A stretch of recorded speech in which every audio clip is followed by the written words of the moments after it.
All right, guys, welcome back. Last week we had an opportunity to get an introduction to the muscular system. This week we are going to look at the location and the function of 11 skeletal muscles. 3 of these we're going to look at by themselves, and then 8 of them we're going to look at in pairs. So a couple of vocabulary terms that we're going to need to go over before I can do the location and the function of those muscles are, like I said, just some vocabulary words. The first one is joint. A joint is a part of your body that is supposed to bend. So we're talking about like elbows, wrists, hips, knees. Any part of your body that is meant to bend is a joint. We're also going to talk about the word flexion or flexing. Anytime I talk about a joint flexing, I'm talking about it shortening. I'm talking about it becoming shorter. So if I were looking at my elbow, I'd be flexing it at this point. The second word then, of course, is going to do the opposite of that, and that's extension. When I talk about extending a joint, I'm talking about opening it up or lengthening it. So again, with my elbow, this would be flexing, this would be extending. And then we might talk about contraction of a muscle. When I talk about a muscle contracting, it's just a hardening of the muscle. So anytime I have the muscle contracted, you'll be able to feel a difference in it. So I might ask you to get up a few times during this lesson and feel if your muscles are contracting or hardening as you flex or extend a particular joint.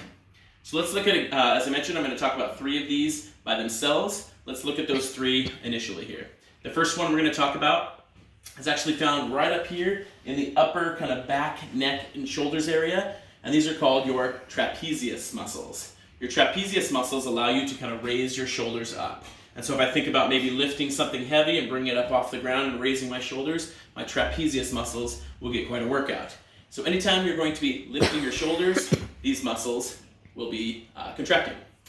The second one we're going to look at are your deltoids. Your deltoids are found in the outside of your shoulder. Okay, so we can find that by placing our arm across our body, placing a hand on the outer shoulder here on that deltoid muscle, and then raising that arm to the side. When you do that, you should feel this muscle right on the outside of your shoulder getting hard or contracting.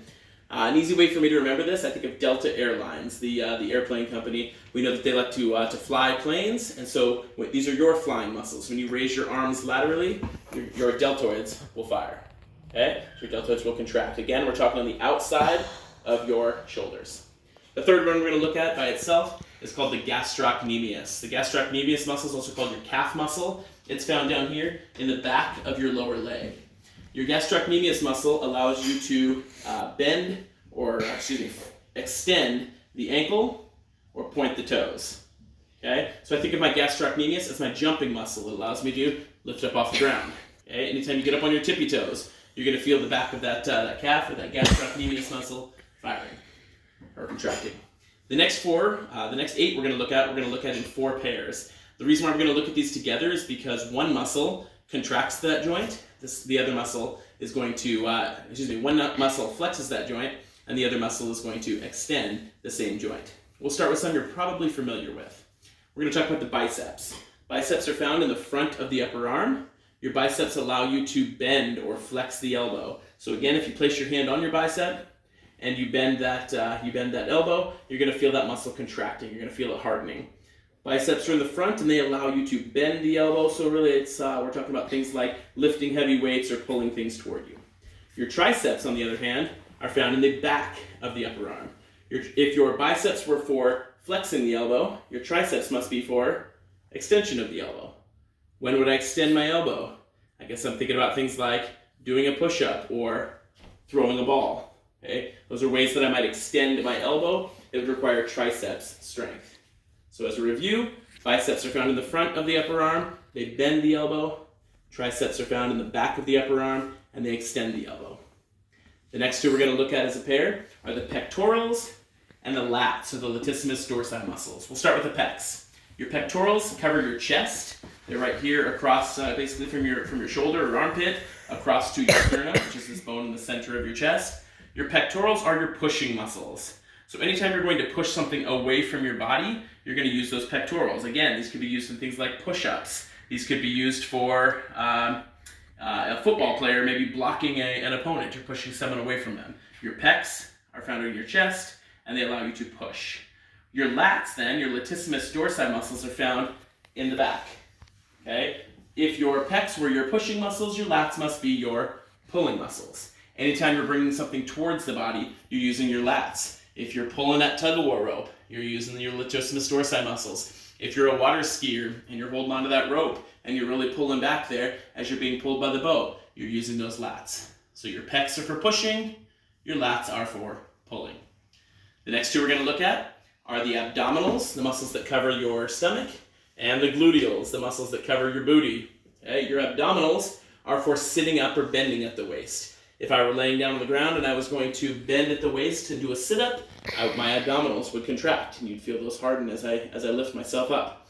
Your gluteals have the opposite function. They extend the hips. So anytime my hips move forward, my gluteals will fire. Okay? If you want, you can try that now. Put your hands on your backside and bring your hips forward, and you're going to feel those muscles getting contracting or getting hard.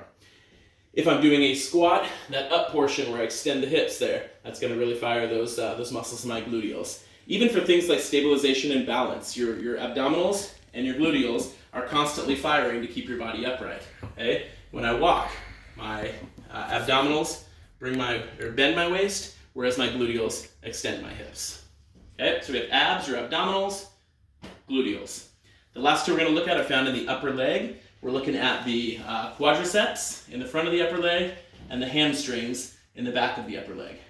Your hamstrings basically do for your knee or for your leg what your biceps did for your upper arm. Your hamstring then is for bending of the knee. Anytime I bring my heel closer to my bottom, my hamstrings will fire. Again, you can test this out by putting your hand on that muscle and bending the knee. Okay? When I do so, I feel that muscle contract. If that's the case, then the quadriceps must have the opposite function. My quads or quadriceps are four muscles that go along the front of the upper leg, and they are what I call my kicking muscles. They allow me to extend the knee. So anytime I'm going to straighten my leg, my quadriceps will fire. Again, if you put your hand over your upper leg, really extend that knee as hard as you can, you're going to feel that muscle tighten and harden. Those are your quadriceps muscles. So the 11 muscles that you've learned today are muscles that you'll be responsible for on our end of unit assessment or quiz. We've got the trapezius, the deltoids, the gastrocnemius, we've got the pectorals, we've got the latissimus dorsi, we've got the biceps, the triceps, the abdominals, the gluteals, the quadriceps, and the hamstrings. Thanks for being a great learner.